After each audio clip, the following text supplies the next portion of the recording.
Audio Jungle.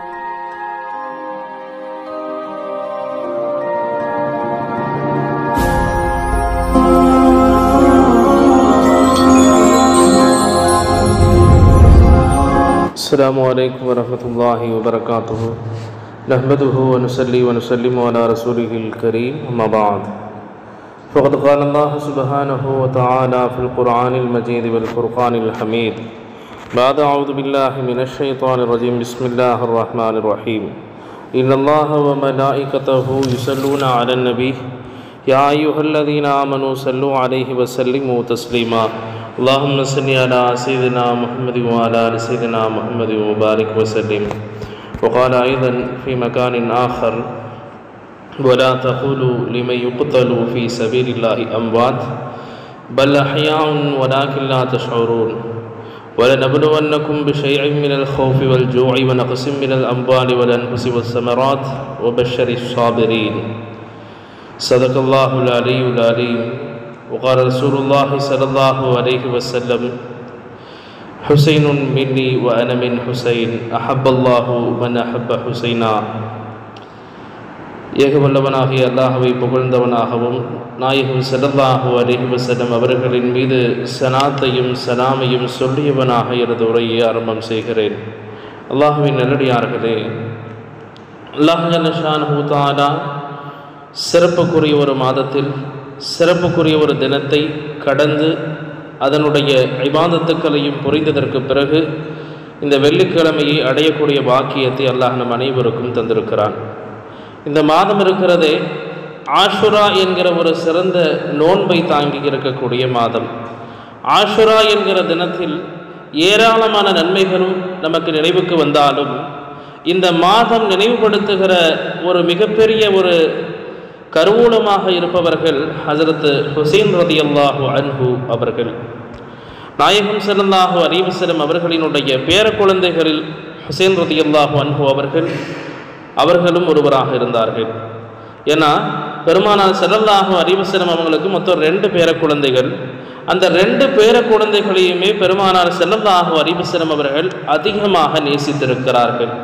ஸல்லல்லாஹு அலைஹி வஸல்லம் சொன்னாங்க: ஹுசைனுன் மின்னி, ஹுசைன் என்னை சார்ந்தவர், அனமின் ஹுசைன், நான் ஹுசைனிலிருந்து இருக்கிறேன் என்று சொன்னார்கள். இந்த ஹதீஸுக்கு இமாம்கள் வரைவிலக்கணம் தருகிற போது ஹஜ்ரத் ஹுசைன் ரலியல்லாஹு அன்ஹு அவர்களினுடைய தோற்ற அமைப்புகள் பெருமானார் ஸல்லல்லாஹு அலைஹி வஸல்லம் அவர்களைப் போலவே இருந்தது. எனவேதான் ஸல்லல்லாஹு அலைஹி வஸல்லம் அவர்கள் இப்படி சொல்லியிருக்கிறார்கள் என்று விளக்கமும் தருவார்கள்.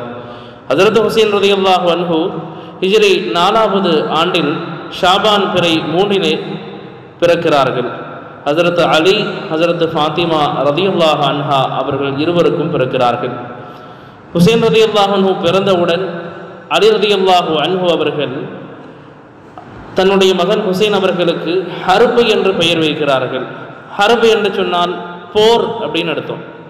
அப்போ இந்த பெயரை பெருமானார் ஸல்லல்லாஹு அலைஹி வஸல்லம் அவர்கள் கேள்விப்பட்டு அதை மாற்றி ஹுசைன் அழகிய சிறுவர் என்ற பெயரை வைக்கிறார்கள். அது மட்டுமல்லாது ஸல்லல்லாஹு அலைஹி வஸல்லம் அவர்களே ஒரு குழந்தை பிறந்தால் என்னென்னவெல்லாம் செய்ய வேண்டுமோ அது அத்தனையையும் ஸல்லல்லாஹு அலைஹி வஸல்லம் அவர்களே முன்னின்று செய்கிறார்கள். ஹுசைன் ரலியல்லாஹுவினுடைய காதிலே பாங்கு சொன்னார்கள் ஸல்லல்லாஹு அலைஹி வஸல்லம். அதே போல ஹுசைன் என்கிற பெயரையும் வைத்தார்கள். வைத்துவிட்டு அக்க அனில் ஹசனி வல் ஹுசைன் கபஷன் கபஷன், பெருமானார் இருவருக்காக வேண்டியும், ஹசன் ஹுசைன் ரலியல்லாஹு அன்ஹுமா இருவருக்காக வேண்டியும் ஆட்டை அறுத்து அகீகாவும் கொடுத்தார்கள் ஸல்லல்லாஹு அலைஹி வஸல்லம் என்று ஹதீஸிலே பதிவாகி இருக்கிறது. ஆக இருவரையுமே ஸல்லல்லாஹு அலைஹி வஸல்லம் அவர்கள் ரொம்ப நேசிக்கிறாங்க. எந்த அளவுக்குன்னு சொன்னால், ஒரு நாள் ஸல்லல்லாஹு அலைஹி வஸல்லம் அவர்கள் ஹஜ்ரத் ஹுசைன் ரலியல்லாஹு அன்ஹு அவர்களுக்கு முத்தமிடுகிறார்கள். ஹசன் ஹுசைன் இருவரில் ஒருவரை முத்தமிடுகிறார்கள். அந்த சமயத்தில் அக்ரா இப்னு ஹாபிஸ் ரலியல்லாஹு அன்ஹு என்கிற ஒரு சஹாபி, அந்த சஹாபி உடனே பெருமானார்கிட்ட கேட்டாங்க: யா ரசூலல்லாஹ், இன்னலி அஷரத்தம் மினல் வலதி, நாயகமே எனக்கு 10 குழந்தைகள் இருக்கிறார்கள்.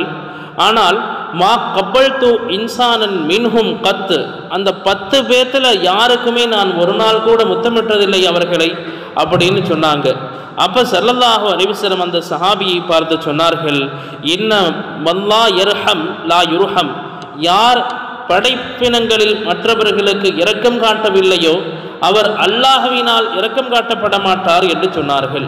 பொதுவாக ஒரு விஷயத்தை நாம் புரிந்து கொள்ள வேண்டும். நாம் நாயகம் ஸல்லல்லாஹு அலைஹி வஸல்லம் அவர்களை நேசிக்க கடமைப்பட்டிருக்கிறோம். எந்த அளவுக்கு நேசிக்கணும்னு ஸல்லல்லாஹு சொல்றாங்கன்னா, லா யுமினு அஹதுக்கும் ஹத்தா அகூன அஹப்ப இலைஹி மின் வாலிதிஹி வ வலதிஹி வன்னாசி அஜ்மஈன், உங்களில் யாரும் முஃமினாகவே ஆக முடியாது. அந்த மனிதர் தன்னுடைய உயிரை காட்டிலும், தன்னுடைய குடும்ப மக்களை காட்டிலும், தன்னுடைய உலக மக்கள் அனைவரை காட்டிலும் என்னை அதிகமாக நேசம் கொள்ளாத வரை உங்களில் யாரும் உண்மை முஃமினாக ஆக முடியாது என்று சொன்னார்கள் ஸல்லல்லாஹு அலைஹி வஸல்லம். அப்போ பெருமானாரை நம்ம நேசிக்கணும். ஆனால் பெருமானார் ஸல்லல்லாஹு அலைஹி வஸல்லம் அவர்கள் ஒரு விஷயத்தை நமக்கு கட்டளையிடுகிறார்கள் என்றால் அதுதான் அஹ்ல பைத்தினுடைய முஹப்பத்து. அஹ்ல பைத்துன்னு சொன்னால் பெருமானாரினுடைய குடும்பத்தார்கள் அப்படின்னு அர்த்தம்.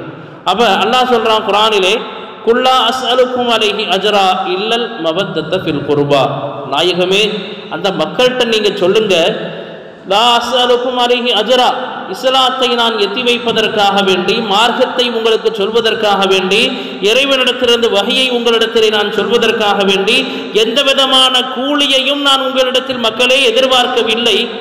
ஆனால் இல்லல் மவத்தத்த ஃபில் குர்பா, என்னுடைய குடும்பத்தார்களினுடைய நேசத்தை தவிர. அப்படியே என்ன அர்த்தம்? என்னுடைய குடும்பத்தார்களை நீங்கள் நேசிங்க அப்படின்னு மக்களிடத்தில் நீங்கள் சொல்லுங்கள் நாயகமேன்னு அல்லாஹ்வே வஹி இறக்கி இருக்கிறான். அப்போ பெருமானாரினுடைய குடும்பத்தார்களை நாம் அதிகமாக நேசிக்கவும் கடமைப்பட்டிருக்கிறோம். சரதாசன் இன்னொரு ஹதீஸில் சொல்லுவாங்க, அல்லாஹ்வை நீங்கள் நேசியுங்கள், அவன் உங்களுக்கு நிஅமத்தை கொடுத்திருக்கிறான் என்பதற்காக வேண்டி. என்னை நீங்கள் நேசியுங்கள், அல்லாஹ்வினுடைய முஹப்பத்து உங்களுக்கு வேண்டும் என்றால் அப்படின்னாங்க. அல்லாஹ்வை நம்ம எதுக்கு நேசிக்கிறோம்? அவன் நமக்கு நியமத்தை கொடுத்துருக்கான்றதுக்காக வேண்டி நேசிக்கிறோங்க. ஆனால் ஸல்லல்லாஹு அலைஹி வஸல்லம் அவங்களை நம்ம ஏன் நேசிக்கிறோம்னா, அல்லாஹ்வினுடைய முஹப்பத்து நபியினுடைய முஹப்பத்திலே இருக்கிறது. அல்லாஹ் குர்ஆன்ல சொல்றான், குல் நாயகமே நீங்கள் சொல்லுங்க அந்த மக்களிடத்திலே, இன் குன்தும் துஹிப்பூனல்லாஹ ஃபத்தபிஊனி, நீங்கள் அல்லாஹ்வை நேசித்தால் என்னை பின்பற்றுங்கள் அப்படின்னு அந்த மக்களிடத்திலே சொல்லுங்கள். நாங்கள் அல்லாஹு தஆலா ஸல்லல்லாஹு அலைஹி வஸல்லம் சொல்றான்.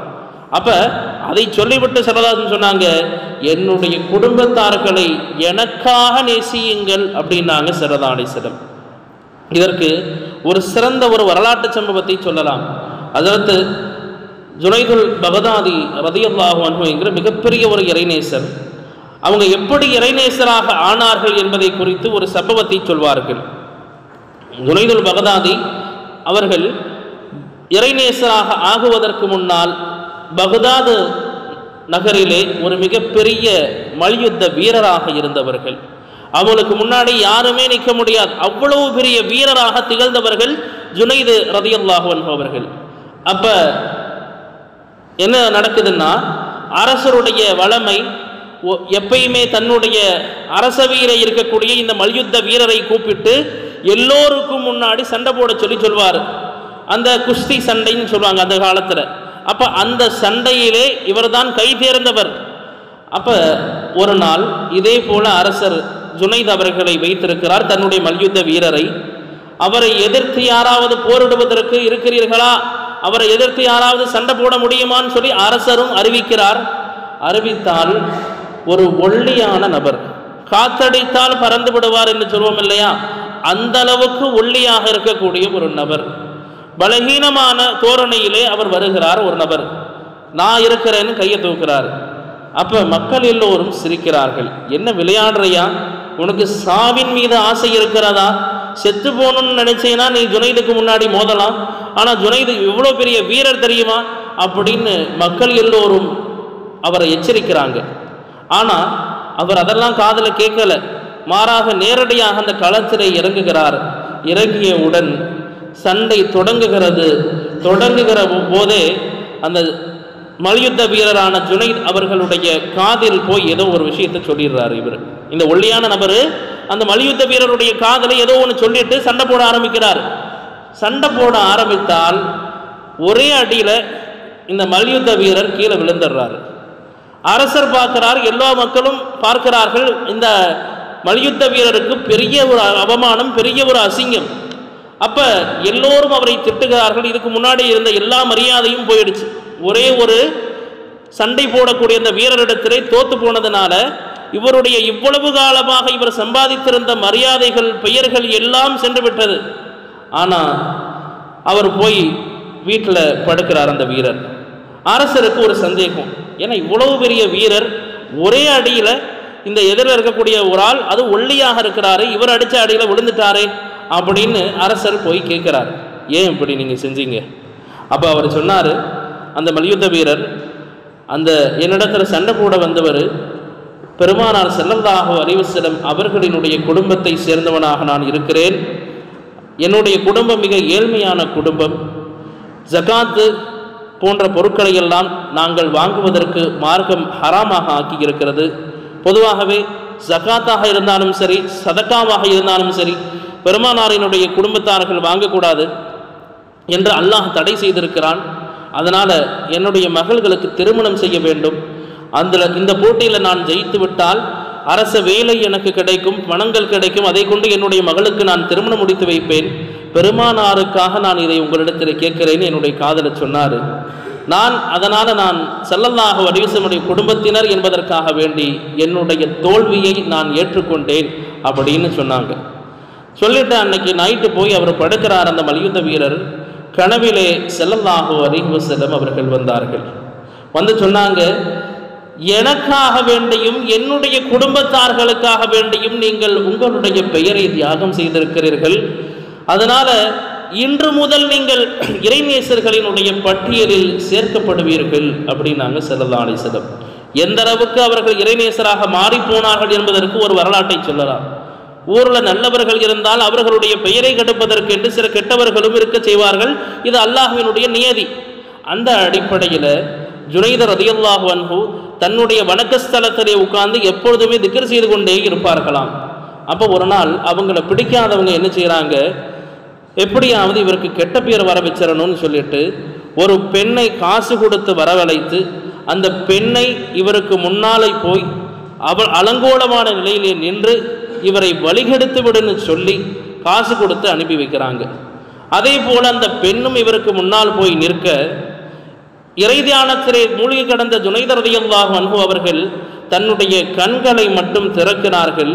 வரலாற்றில் என்ன எழுதுறாங்கன்னா, அவர்கள் அல்லாஹ்வை திக்ர் செய்யக்கூடிய அந்த நிலையில் இருந்ததுனால அந்த திக்ரினுடைய தாக்கம் இருக்கிறதே அந்த பெண்ணை எரிச்சு அப்படியே சாம்பலாக்கிடுச்சு. உடனே இதை கேட்டு அரசர் பதறி போய் ஓடி வராரு.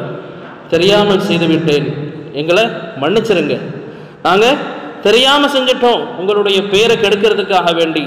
ஆனால் நீங்கள் இவ்வளவு அல்லாஹ்வினுடைய நெருங்கிய அடியார் அப்படின்றது எங்களுக்கு தெரியாது அப்படின்னு அவங்கள்ட்ட மன்னிப்பு கேட்குறாங்க. அப்போ இதெல்லாம் நமக்கு எதை அறிவிக்கிறது என்றால், நாயகத்தினுடைய குடும்பத்தார்களின் மீதும் நாம் அன்பு வைக்க வேண்டும். அதனாலும் அல்லாஹ் நமக்கு நிறைய உயர்ந்த அந்தஸ்துகளை கொடுக்கிறான் என்று கிதாபிலே எழுதுகிறார்கள்.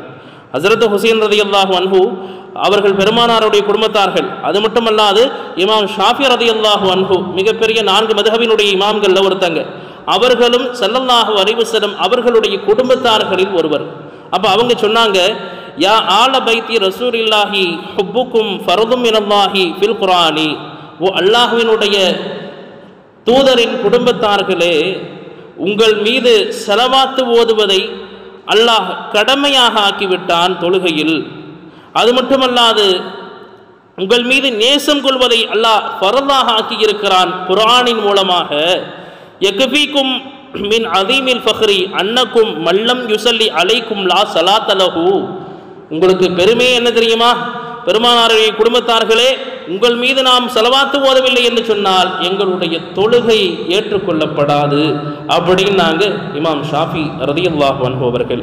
அப்போ இதெல்லாம் எதை குறிக்கிறதுன்னா, பெருமானார் ஸல்லல்லாஹு அலைஹி வஸல்லம் அவர்கள் மீது எப்படி நாம் அன்பு கொள்கிறோமோ அதுபோலவே அவர்களுடைய குடும்பத்தார்கள் மீதும் நம்ம அன்பு வைக்கணும். அல்லாஹ் குர்ஆனில் ஆயத்தை இறக்குகிறான். அல்லாஹ் தஆலா குர்ஆனில் என்ன சொல்றான்னா, யுத்ஹிப அன்குமுர் ரிஜ்ஸ அஹ்லல் பைத், யுரிதுல்லாஹு அன் யுத்ஹிப அன்குமுர் ரிஜ்ஸ அஹ்லல் பைத் வ யுதஹ்ஹிரகும் தத்ஹீரா. நாயகமே, உங்களுடைய குடும்பத்தார்களை விட்டும் அசுத்தங்களை நான் நீக்க விரும்புகிறேன். அப்படின்னு அல்லாஹ் ஆயத்தை இறக்கினான். அந்த ஆயத்தை இறங்கியவுடன் ஸல்லல்லாஹு அலைஹி வஸல்லம் ஒரு போர்வையை போத்தி உட்கார்ந்துருக்கிறாங்க. அந்த போர்வைக்குள் ஹஸரத் ஹுசைன் ரலியல்லாஹு அன்ஹு வந்தாங்க. திடீர்னு அவங்களையும் அந்த போர்வைக்குள்ளே ஸல்லல்லாஹு அலைஹி வஸல்லம் நுழைச்சிக்கிட்டாங்க. அதே போல் ஹஸரத் ஹசன் ரலியல்லாஹு அன்ஹு வந்தாங்க. அவர்களையும் அந்த போர்வைக்குள்ளே ஸல்லல்லாஹு அலைஹி வஸல்லம் நுழைச்சிக்கிட்டாங்க. அதே போல அலி ரலியல்லாஹு அன்ஹு அவர்கள் வந்தார்கள். அவர்களையும் அந்த போர்வைக்குள் ஸல்லல்லாஹு அலைஹி வஸல்லம் நுழைத்துக் கொண்டார்கள். கடைசியாக தன்னுடைய மகளையும் ஃபாத்திமா ரலியல்லாஹு அன்ஹா அவர்களையும் நுழைத்துக் கொண்டு அல்லாஹ்விடத்திலே துஆ செய்தார்கள். அல்லாஹும்ம ஹவுலாய் அஹ்லு பைத்தி, யா அல்லாஹ் இவர்கள்தான் என்னுடைய குடும்பத்தார்கள், இவர்களை விட்டும் நீ அசுத்தத்தை நீக்குவாயாக அப்படின்னு துஆ செஞ்சாங்க. எந்த அளவுக்கு அல்லாஹ் அசுத்தத்தை நீக்கியிருக்கான்னா, நாம ஜகாத்து தருவதற்கு இன்னைக்கு நம்ம யோசிக்கிறோம். பொதுவாகவே ஒரு மனிதன் ஜகாத்து கொடுக்குறான்னு சொன்னா அது அந்த மனிதனுடைய செல்வத்தில் இருந்து இருக்கக்கூடிய அசுத்தங்களை நீக்குவதற்கு சமம். அதனால தான் ஜகாத் அப்படின்னாலே சுத்தம் அப்படின்னு பொருள். அப்ப நம்முடைய பொருளாதாரத்தில் இருக்கின்ற அசுத்தங்களை கழிவுகளை நீக்கி அதை ஏழைகளுக்கு கொடுத்து அவர்களுக்கு அல்லாஹு தஆலா வளர்ச்சி ஏற்படுத்துகிறார். அப்ப இந்த விஷயத்தை கூட இந்த அஹ்லபைத்தாக இருக்கக்கூடியவர்கள், பெருமானாரினுடைய குடும்பத்தில் இருக்கக்கூடியவர்கள் சாப்பிடக்கூடாது. ஜகாத்தையும் சாப்பிடக்கூடாது, சதக்காக்களையும் சாப்பிடக்கூடாது என்று அல்லாஹு தஆலா அந்த கழிவுகளை இவர்களை விட்டு அல்லாஹ் நீக்கிவிட்டான், ஹராமாக ஆக்கிவிட்டான்னு சொல்றாங்க. ஹஸரத் ஹுசைன் ரலியல்லாஹு அன்ஹு பெருமானாரினுடைய பேர குழந்தை தான். முஆவியா நாயகம் ஸல்லல்லாஹு அலைஹி வஸல்லம் அவர்களுக்கு பிறகு வந்த அந்த 4 ஹலீஃபாக்களினுடைய ஆட்சிக்கு பிறகு முஆவியா ரலியல்லாஹு அன்ஹு ஸல்லல்லாஹு அலைஹி வஸல்லம் தோழர் தான் அவங்களும். அப்போ அவங்க ஆட்சிக்கு வராங்க. அதற்கு பிறகு யசீத் என்கிற அந்த முஆவியா ரலியல்லாஹு அன்ஹு அவருடைய மகனை ஆட்சிக்கு அமர்த்துகிறார்கள். அந்த மகன் முஆவியா ரலியல்லாஹு அன்ஹு அவங்க இருக்கும்போது நல்ல முறையில் இருந்தார். ஆனால் அவர்களினுடைய மறைவுக்கு பிறகு ஷரியத்துக்கு முரணான பல காரியங்களை அந்த மனிதர் செய்ய ஆரம்பித்தார். அதனால் அவரிடத்தில் போய் அவர் ஹலீஃபாக இருக்கும்போது நான் பையத்து வாங்க முடியாது, ஏன்னா ஒரு பாவம் செய்யறவருடைய கையில் போய் நான் பையத்து வாங்குறதா, அவரை ஹலீஃபாவாக நான் ஏற்றுக்கொள்வதான்னு சொல்லி ஹஸரத் ஹுசைன் ரலியல்லாஹு அன்ஹு அவர்கள் அந்த கூஃபா நகரத்தை விட்டு வெளியில் போயிடுறாங்க. அப்போ வெளியில் போனதுக்கு பிறகு ஹுசைன் ரலியல்லாஹு அன்ஹு அவர்களுக்கு அந்த மக்கள் கூஃபாவாசிகள் எல்லோரும் சேர்ந்து கடிதங்கள் எழுதுகிறார்கள். கிட்டத்தட்ட ஒரு 15,000 கடிதங்கள் ஹுசைன் ரலியல்லாஹு அன்ஹு அவர்கள், நீங்கள் மறுபடியும் கூஃபாவுக்கு வாங்க, நாங்கள் உங்களை ஹலீஃபாவாக அமர்த்துவதற்கு ஆசைப்படுகிறோம் என்று 15,000க்கும் மேற்பட்ட கடிதங்கள் ஹஸரத் ஹுசைன் ரலியல்லாஹு அன்ஹு அவர்களை சென்றடைகிறது. இதை பார்த்துட்டு சரி, மக்கள் எல்லோரும் நம்மக்கிட்ட பையத்து தான் வாங்கணும், நம்மளை ஹலீஃபாவாக ஆக்கணும்னு ஆசைப்படுறாங்க போல அப்படின்னு சொல்லி நம்பி ஹுசைன் ரலியல்லாஹு அன்ஹு தன்னுடைய குடும்பத்திலே ஒருவரான முஸ்லிம் பின் உகைல் ரலியல்லாஹு அன்ஹு அவர்களை அனுப்பி வைக்கிறார்கள். அப்போ அவங்க போயிட்டு எப்படி சூழ்நிலை நிலவரம் எப்படி இருக்குன்னு பார்த்துட்டு எனக்கு கடிதம் எழுதுங்கன்னு சொல்லி ஹுசைன் ரலியல்லாஹு அன்ஹு அனுப்பி வைக்கிறாங்க. அவங்க போகிறாங்க. போகிற சமயத்தில் பார்த்தா மக்கள் எல்லோரும் அதே போல் எப்படி கடிதம் எழுதினார்களோ அதே போலத்தான் நல்ல மரியாதை கொடுத்து நல்லா அவங்கள வரவேற்கிறாங்க. ஆனால் இது ரொம்ப நேரம் நீடிக்கலை. ஹுசைன் ரலியல்லாஹு அன்ஹு அவர்களுக்கு இந்த மக்களுடைய நிலவரத்தை பற்றி இவங்க கடிதம் எழுதிடுறாங்க. இந்த மக்கள் நல்லா இருக்காங்க, நீங்கள் வாங்க கிளம்பி அப்படின்னு கடிதம் எழுதியதற்கு பிறகு அந்த கடிதம் ஹுசைன் ரலியல்லாஹு அன்ஹு அவர்களுக்கு நடு பாதையிலே வந்ததற்கு பிறகு கிடைக்குது. அந்த சமயத்தில் தான் அந்த மக்கள் முஸ்லிம் பின் உகைல் ரலியல்லாஹு அன்ஹு அவர்களை ஷஹீதாக்கி விடுகிறார்கள். இந்த கடிதம் எப்போ கிடைக்குதுன்னா, இந்த ஷஹீதாக்குனதுக்கு முன்னாடி இன்னொரு கடிதம் எழுதுறாங்க, என்னை இந்த மக்கள் ஏமாத்திட்டாங்க அப்படின்ற கடிதம் அந்த பாதி தூரம் வந்ததுக்கு பிறகு கிடைக்குது. ஹுசைன் ரலியல்லாஹு அன்ஹு அங்கிருந்து மதீனாவிலிருந்து கிளம்பி பாதி தூரம் வந்துட்டாங்க. வந்ததுக்கு பிறகு அந்த கடிதம் அவர்களுடைய கைக்கு கிடைக்கிறது. சொன்னாங்க, போர் செய்ய நாங்கள் வரலை, எங்களை விட்டுடுங்க, நாங்கள் போயிடுறோம் அப்படின்னாங்க. ஆனால் விடுவதாக இல்லை. இப்னு ஜியாத் என்ற கொடுங்கோலன் கிட்டத்தட்ட 30,000 படைகள், பெருமானாரினுடைய பேர குழந்தைகளும் பெருமானார் ஸல்லல்லாஹு அலைஹி வஸல்லம் குடும்பத்தார்கள் மட்டும் இருக்கக்கூடிய அந்த மஜ்லிஸில் கிட்டத்தட்ட இந்த சைடு பெருமானாரினுடைய குடும்பத்தார்கள் பார்த்தீங்கன்னா வெறும் 32 பேர். 32 பேரை எதிர்த்து 30,000 பேர். அப்போ எவ்வளோ பெரிய ஒரு கொடூரம் நடந்திருக்கிறது பாருங்கள் வரலாற்றிலே. அவங்க குடிக்கக்கூடிய தண்ணியில் போய் விஷத்தை கலக்கிறாங்க. எந்த அளவுக்கு என்றால் தாகித்து வேறு வழியின்றி ஒரு பச்சிலம் குழந்தைகளுக்கு தண்ணீர் கொடுப்பதற்காக வேண்டியாவது நாம் போரிட்டே ஆக வேண்டும் அப்படின்னு ஒரு சூழ்நிலை வருகிற போது தான் ஹஸரத் ஹுசைன் ரலியல்லாஹு அன்ஹு அவர்கள் களத்திலே இறங்குகிறார்கள். அல்லாஹ்வினுடைய உத்தரவால், அல்லாஹ்வினுடைய தக்தீரினுடைய அடிப்படையிலே அவர்கள் ஷஹீதாக ஆக்கப்படுகிறார்கள். எந்த அளவுக்குன்னு சொன்னால், அவங்களை ஷஹீதாக்குறது மட்டுமல்ல, அவர்களுடைய தலையை துண்டிக்கப்படுகிறது. தலை துண்டித்து அவர்களுடைய உடலை, அந்த தலையை மட்டும் கொண்டு வரான், கொண்டு வந்து வச்சா அந்த கலீஃபா என்ன செய்கிறாரு, ஒரு தடியை வைத்து அந்த உதட்டிலே அடிக்கின்றார். எவ்வளவு இருலோகத்தினுடைய தலைவரான ஸல்லல்லாஹு அலைஹி வஸல்லம் பேர குழந்தை இல்லையா? அப்போ அந்த சஹாபாக்கள்லாம் அங்கே இருந்தவங்க சொன்னாங்களா, நான் இந்த உதட்டிலே பெருமானார் முத்தமிட கண்டிருக்கிறேன், அப்போ அந்த உதட்டில் போய் நீங்கள் அடிக்கிறீங்களேன்ற மாதிரி சஹாபாக்கள் வருத்தப்படுகிறார்கள். ஆனால் அவங்கெல்லாம் உயிர் தியாகத்தை செஞ்சாங்கன்னு கேட்டால் எதுக்கு? இந்த இஸ்லாமிய மார்க்கம் நிலைநாட்டப்பட வேண்டும், சத்தியம் நிலைநாட்டப்பட வேண்டும் அப்படின்றதுக்காக உயிர் தியாகத்தை செஞ்சாங்க. ஆனால் அவர்கள் நிலைநாட்டிய மார்க்கம், அவர்கள் நிலைநாட்டிய தொழுகை, அவர்கள் நிலைநாட்டிய வணக்கங்கள் எல்லாம் நாம் இன்றைக்கு எங்கோ விட்டுவிட்டு அமர்ந்திருக்கிறோம். வல்ல ரஹ்மான் அவர்களுடைய தியாகத்தினுடைய பொருட்டினால் நம்மையும் தொழுகையாளிகளாக இபாதத்தை செய்யக்கூடியவர்களாக அல்லாஹ் நம்மை ஆக்கி அருள் புரிவானாக. வாஹிரு தஅவானா அல்ஹம்துலில்லாஹ். அஸ்ஸலாமு அலைக்கும் வரஹ்மத்துல்லாஹி வபரகாத்துஹு.